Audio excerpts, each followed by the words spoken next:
नमस्कार, उत्तराखंड का एक खास बुलेटिन देख रहे हैं आप और मैं हूं आपके साथ शिपवन शर्मा। तो चलिए शुरुआत करेंगे बुलेटिन की।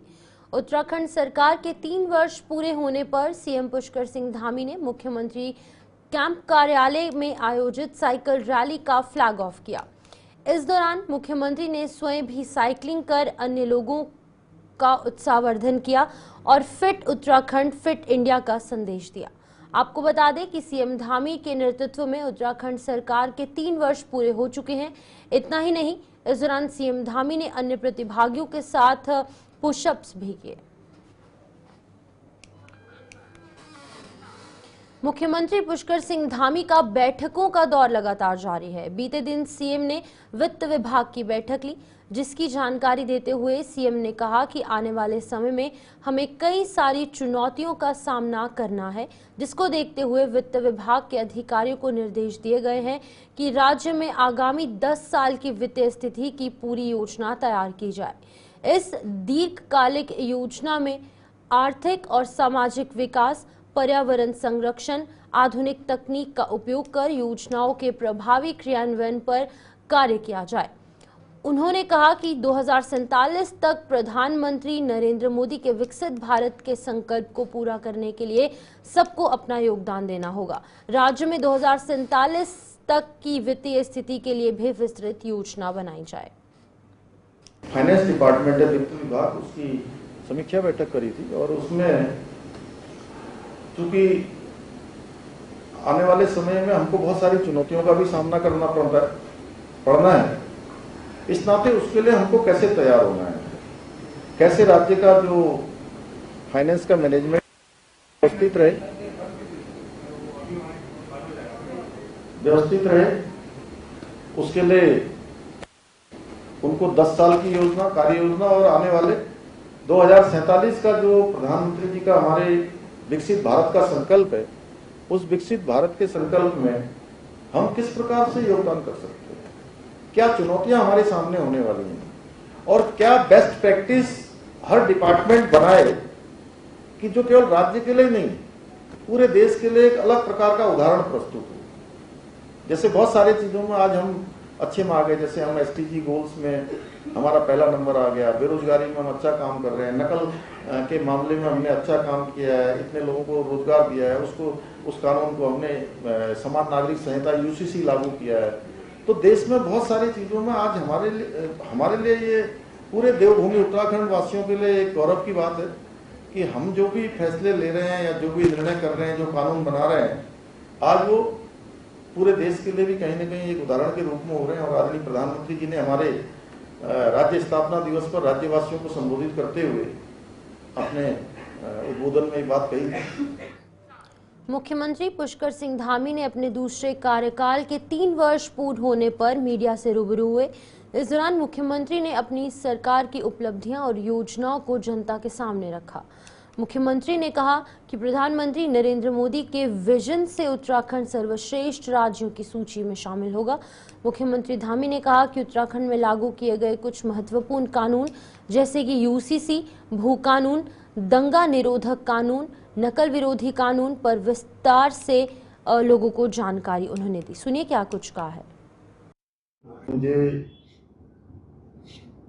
4 जुलाई 2021 को भारतीय जनता पार्टी के हाईकमान ने, आदरणीय प्रधानमंत्री जी ने, मेरी पार्टी ने और देवभूमि उत्तराखंड की जनता की आशीर्वाद से काम करने का अवसर मिला और दूसरा कार्यकाल 23 मार्च 2022 से प्रारंभ हुआ और एक सरकार यहाँ पर गठित हुई, क्योंकि पहला कार्यकाल ऐसे समय में था जब कोरोना महामारी थी और उस महामारी से हम सभी जूझ रहे थे, पूरा देश, पूरा विश्व जूझ रहा था। उसके बाद हम चुनाव में गए और चुनाव में आदरणीय प्रधानमंत्री मोदी जी के नेतृत्व में 2022 में भारतीय जनता पार्टी की सरकार बनी। लेकिन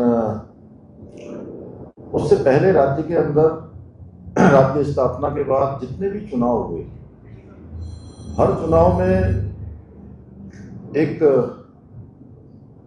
मिथक रहता था, एक परिपाटी थी कि हर चुनाव के बाद सरकार बदल जाती है। इस बार भी हमारे जो राजनीतिक विशेषज्ञ कहूँ, विश्लेषक कहूँ या विद्वान कहूँ, उन सभी के विश्लेषण और उन सबके इस प्रकार का वातावरण था कि इस बार भी भाजपा की सरकार नहीं बनेगी, बल्कि सरकार बदल जाएगी। लेकिन देवभूमि उत्तराखंड की जनता ने ये मिथक तोड़ा, एक परिपाटी बदली और हमारे प्रधानमंत्री जी के नेतृत्व में देवभूमि उत्तराखंड के अंदर एक इतिहास बना दिया। भारतीय जनता पार्टी को फिर से सरकार में आने का मौका दिया और हम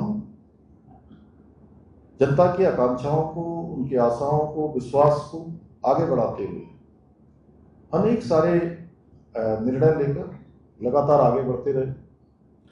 कई आपदाओं की चुनौतियां हमारे सामने आई, कभी रैनी की आपदा, कभी सिलक्यारा टनल की आपदा, कभी जल भराव की आपदा। उधम सिंह नगर हरिद्वार में भीषण अत्यधिक वर्षा के कारण अनेक बार हमको पूरे चाहे चमोली जनपद से लेकर और पिछले वर्ष केदार घाटी की आपदा, सिलक्यारा टनल, पूरे विश्व ने देखा कि एक किस प्रकार से रेस्क्यू ऑपरेशन वहां पर हुआ। लगातार 17 दिनों तक चले आपदा। इस रेस्क्यू ऑपरेशन के बाद 41 श्रमिक हम कुशलता से बचा पाए। पूरे देश के, दुनिया के लोगों का ध्यान वहां पर था। सभी लगी थी, भारत सरकार की, राज्य सरकार। अभी हाल ही में इसी फरवरी माह में माड़ा गांव का हिमस्खलन, बड़ा एवलॉन्च, जिसमें हम 54 लोगों में से 46 लोगों को बचाने में हमको सफलता मिली। दुर्भाग्य से 8 लोग, उनको हम नहीं बचा पाए। लेकिन उसके बाद भी लगातार अनवरत रूप से हमारी यात्रा चलती रही। कानून व्यवस्था की स्थिति हो, कोई भी चुनौतियां सामने आई तो हर चुनौती पर हम कभी पीछे रहकर हमने काम नहीं किया। हमारा विश्वास इस पर रहा कि हम धरातल पर जाएं, मौके पर जो भी स्थिति हो उस स्थिति का सामना करें, और आपदा का कालखंड हो, संकट का कालखंड हो, कोई चुनौती हो, हमने प्रयास किया है कि हम अपने लोगों के बीच में खड़े हों और उनके हम प्रतिनिधि हैं, तो अपनों का जो नेतृत्व है वो अपनों के बीच में हो, अपनों के साथ हो। तो आपने सुना कि सीएम धामी ने क्या कुछ कहा है, और उन्होंने अपने इस भाषण के दौरान जानकारी देने में क्या कुछ कहा है, वो आपको एक एक कर तमाम चीज़ें ग्राफिक्स के माध्यम से समझाएंगे। तो उन्होंने कहा कि निवेशक सम्मेलन में 3.55 लाख यानी कि 3,55,00,000 करोड़ का MOU भी जो है वो साइन हुआ है। 80,000 करोड़ के MOU पर काम शुरू हो चुका है। निवेशकों से संवाद करके 30 से अधिक नीतियां बनाई गई हैं और संशोधित भी की गई है। निवेशक राज्य में आएंगे तो रोजगार सृजन होगा। और उन्होंने कहा कि जन भावना के अनुरूप भू कानून में संशोधन की शुरुआत भी की जा रही है। तो ये तमाम बातें सीएम धामी ने अपने इस भाषण में कही हैं। उन्होंने राष्ट्रीय खेलों के हवाले से भी कहा है, जो 38वें राष्ट्रीय खेलों का आयोजन उत्तराखंड में हुआ था, उसका सफल आयोजन किया गया। 38वें राष्ट्रीय खेलों में 7वां स्थान उत्तराखंड ने प्राप्त किया है। राज्य की देवभूमि, वीर भूमि के साथ अब खेल भूमि के रूप में भी पहचान बन चुकी है और वेडिंग डेस्टिनेशन बनाने के लिए सरकार प्रतिबद्ध है। तमाम ये बातें सीएम धामी ने कही और उन्होंने कहा कि राज्य सरकार ने भ्रष्टाचार के खिलाफ लगातार कार्यवाही को अंजाम दिया है। तो एक एक कर आपको बता रहे हैं, जहां पर उन्होंने कहा है कि सम्मेलनों के जरिए प्रवासियों को जड़ों से जोड़ने की कोशिश की गई है ताकि वो उत्तराखंड को श्रेष्ठ राज्य बनाने में सहयोगी बन सके। वहीं पर पर प्रति व्यक्ति आय बढ़ी है और उत्तराखंड आज पूरे देश में 13वें स्थान पर आ रहा है। उत्तराखंड राज्य में बेरोजगारी की दर भी कम हुई है। ये तमाम बातें सीएम धामी ने कही। उन्होंने कहा कि फिल्म की शूटिंग के लिए जो डेस्टिनेशंस है वो बनाई गई हैं और 200 से अधिक फिल्मों की शूटिंग उत्तराखंड के अलग अलग इलाकों में हुई है।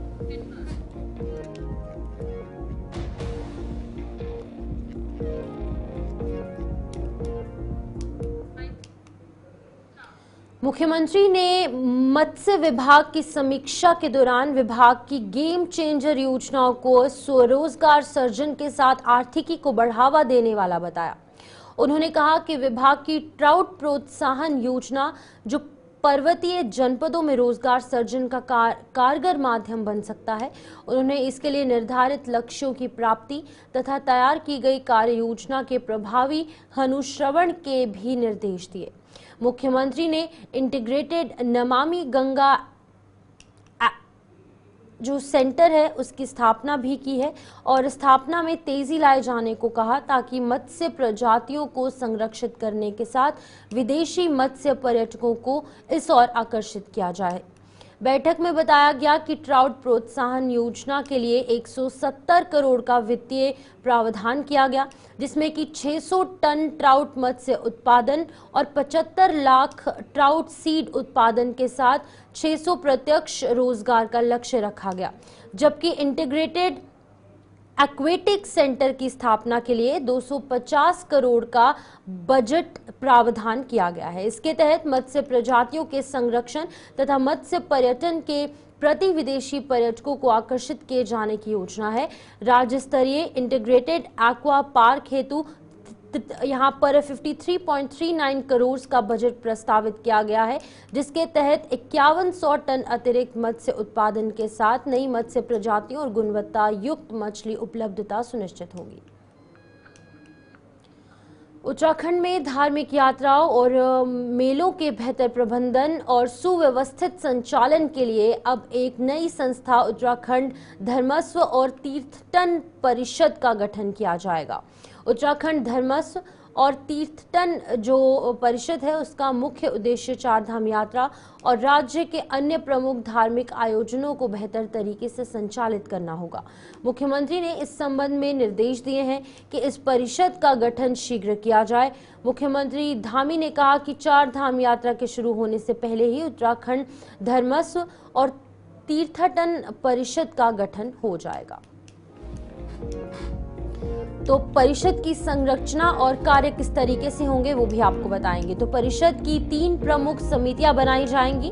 आपको बताएंगे कि पहली नीति निर्धारण और मार्गदर्शन समिति जो है वो रहेगी। वहीं ये समिति धार्मिक यात्राओं और मेलों के लिए नीतियां बनाएगी।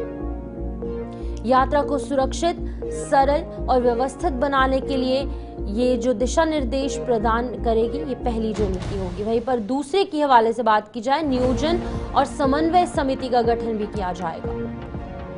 ये समिति नीतियों और दिशा निर्देशों का सही तरीके से क्रियान्वयन जो है वो सुनिश्चित करेगी, यानी कि एग्जीक्यूशन समिति कहीं ना कहीं रहने वाली है। वहीं पर तीसरी समिति क्रियान्वयन, प्रबंधन और नियंत्रण समिति रहने वाली है। इसका क्या कुछ काम होगा वो आपको बता दें कि यह समिति यात्रा और मेलों के आयोजन, प्रबंधन और नियंत्रण की जिम्मेदारी संभालेगी। हर वर्ष की तरह ये जो समिति है यात्रा संबंधी कार्य योजना तैयार करेगी। तो ये जो समिति रहेगी ये योजना तैयार करेगी और हर वर्ष की ये समिति यात्रा संबंधी कार्य योजना तैयार करती नजर आएगी। यात्राओं की सूची और कार्यान्वयन जो है वो ये समिति करती नजर आएगी। तो 3 समितियां जो है बनाई जाएंगी। पहले चरण में परिषद के अधीन चारधाम यात्रा, आदि कैलाश यात्रा और अन्य जो यात्राएं हैं उनका भी ध्यान रखा जाएगा। वहीं पर पूर्णगिरि यात्रा और श्रीनंदा राजजात को भी लाया जाएगा। धीरे धीरे अन्य जो प्रमुख धार्मिक यात्राएं हैं उनको और मेलों को भी इस परिषद के अधीन किया जाएगा।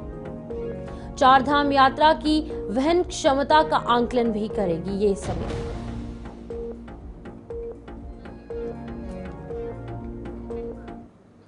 तो वहीं आगे बढ़ेंगे। देवभूमि पत्रकार यूनियन का शपथ ग्रहण और अभिनंदन समारोह का आयोजन किया गया, जिसमें कि मुख्य अतिथि के रूप में ऋतु भूषण खंडूड़ी, विधानसभा अध्यक्ष, और योगेश भट्ट, सूचना आयुक्त, ने शिरकत की। कार्यक्रम की शुरुआत दीप प्रज्वलित कर की गई, जिसमें कि सभी कार्यकारिणी के सदस्यों ने विधानसभा अध्यक्ष ऋतु भूषण खंडूड़ी के साथ शपथ दिलाई गई। वहीं पर ऋतु भूषण खंडूड़ी ने सभी नव निर्वाचित पदाधिकारियों को हार्दिक शुभकामनाएं और बधाइयां दी। उन्होंने कहा कि कलम की ताकत हमेशा क्रांति लाती है और समाज और देश को आगे बढ़ाने का काम किया है। लोगों के अंदर राष्ट्र की भावना जागृत करने और उन्हें आगे बढ़ने के लिए प्रेरित किया है। उन्होंने कहा कि हमारा संकल्प वर्ष 2025 तक उत्तराखंड को देश का सर्वश्रेष्ठ राज्य बनाना है। विधानसभा अध्यक्ष ने आशा व्यक्त करते हुए कहा कि इसमें मीडिया अपनी महत्वपूर्ण भूमिका निभाएगी। मैं तो चाहूँगी, देखिए, जो प्रिंट मीडिया में जो एक बार लिख दिया आपने और प्रिंट हो गया, उसकी जो वैल्यू है वो बाकी चीज़ों की वैल्यू तो है ही नहीं उसमें, क्योंकि भाई वो तो लिखा है, लिखित है, उसके ना तो पत्रकार जिसने लिखा है वो भाग सकता है और जिसने बोला है वो भाग सकता है, या तो उसमें ऑथेंटिसिटी बहुत है। और जो ये चीज़ें चल रही हैं बहुत आवश्यक है। वैसे देखिए, साइबर के बहुत से रूल्स आ रहे हैं, एक्ट्स बन रहे हैं, और मुझे लगता है धीरे धीरे इस चीज़ को और पुख्ता किया जाएगा। साइबर के जो हमारे लॉज हैं उसको और स्ट्रॉन्ग किया जाएगा, ताकि माहौल बिगाड़ने का प्रयास जो होता है वो बिल्कुल ना हो। भारतीय जनता पार्टी ने कांग्रेस पर जोरदार हमला करते हुए विभाजनकारी राजनीति से देवभूमि का माहौल खराब करने का आरोप लगाया। उन्होंने कांग्रेस से जनता के सवालों पर जवाब मांगा कि कैबिनेट मंत्री ने इस्तीफा दे दिया, लेकिन कांग्रेस के गालीबाज विधायकों और कांग्रेस प्रदेश अध्यक्ष का इस्तीफा कब होगा। एक तरफ कांग्रेस भारत जोड़ो यात्रा का ढोंग करती है, दूसरी तरफ देवभूमि तोड़ने में जुटी हुई है। पार्टी मुख्यालय में पत्रकार वार्ता को संबोधित करते हुए वरिष्ठ विधायक और प्रदेश प्रवक्ता खजान दास ने अनर्गल बयानबाजी को लेकर कांग्रेस को घेरा। उन्होंने कहा कि राज्य के वर्तमान माहौल को लेकर कुछ महत्वपूर्ण सवाल हैं, जिनका जवाब प्रदेश जानना चाहता है। विशेषकर राज्य में विभाजनकारी और माहौल खराब करने की मंशा से राजनीति करने वाली कांग्रेस पार्टी से जनता जवाब चाहती है। देखिए, कांग्रेस पार्टी के अध्यक्ष जी को अपने पद से इस्तीफा देना चाहिए, क्योंकि जब उनका कंट्रोल अपने परिवार में ही नहीं है, अपने विधायकों में नहीं है, तो ऐसी अध्यक्षता से बेहतर यही होगा कि वो इस्तीफा दे दें। क्योंकि जिस तरह की हरकतें सदन के अंदर उनके दो विधायकों ने की है, वो उत्तराखंड के जनमानस को शर्मसार करने वाली बात है। और इसका विरोध जब हमारी मातृशक्ति ने किया तो उस पर भी कोई उनकी टिप्पणी नहीं आई। नगर निगम देहरादून निगम क्षेत्र के अंतर्गत सभी चौक चौराहा और गलियों में सीसीटीवी कैमरे लगाने जा रहा है। मेयर सौरभ थपलियाल ने बताया कि निगम की ओर से शहर में बढ़ते अपराध और महिलाओं की सुरक्षा को ध्यान में रखते हुए तीसरी आंख की मदद ली जाएगी। इसके लिए उन्होंने अधिकारियों को निर्देशित भी किया है। देखिए, इसके लिए हमने, क्योंकि हमारा इस संकल्प पत्र पे भी हमने ये कहा था कि देहरादून शहर को हम जो सीसीटीवी कैमरों से आच्छादित कर देंगे।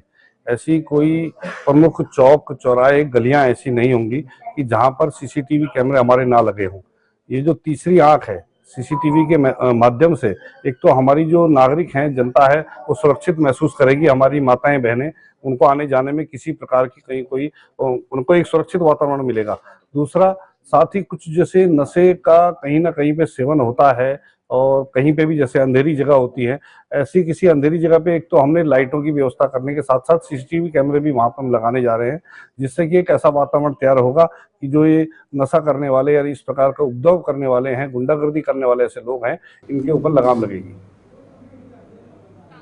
काशीपुर में बीते 7 साल में बनकर तैयार हुआ रेल ओवरब्रिज महज 1 साल के भीतर धंसने और झड़ने लगा है।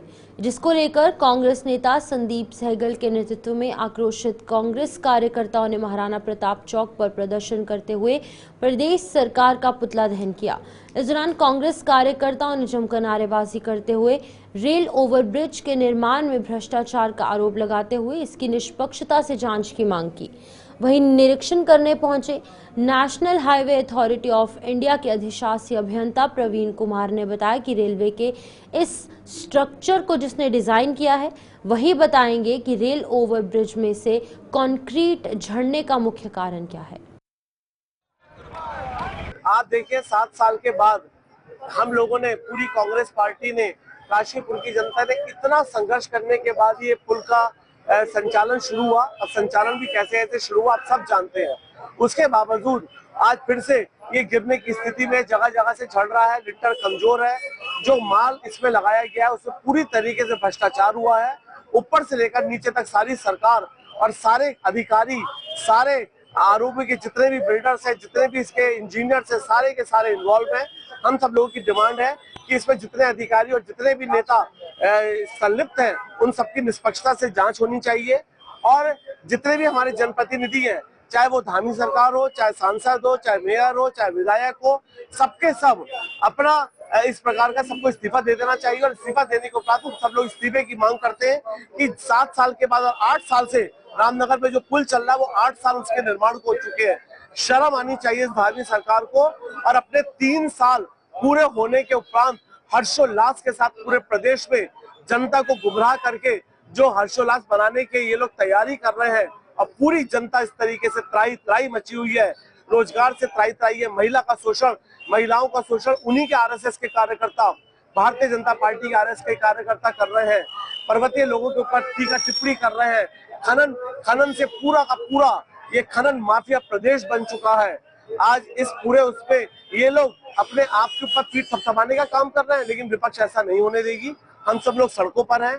आरओबी के जितने भी लोग हैं, चाहे वो नेता हो चाहे अधिकारी हो, उसकी निष्पक्षता से जांच होनी चाहिए। जनप्रतिनिधियों के इस्तीफे की मांग हम लोग करते हैं और हम लोग निरंतर करेंगे जब तक जांच नहीं होगी, तब तक ये संघर्ष जारी रहेगा। इसका जो कैंटिलीवर पोर्शन है वो थोड़ा सा बेंड हुआ है। वो एक्सपेंशन ज्वाइंट के साथ जो कंक्रीट लगी होती है वो मेन स्लैब के साथ मोनोलिथिक नहीं होती है। उसका मेंटेनेंस 1-2 साल में होता रहता है।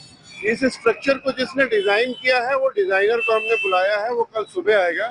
तो एग्जैक्ट रीजन क्या हुआ, कैसे हुआ, वो कल ही हम आपको बता पाएंगे।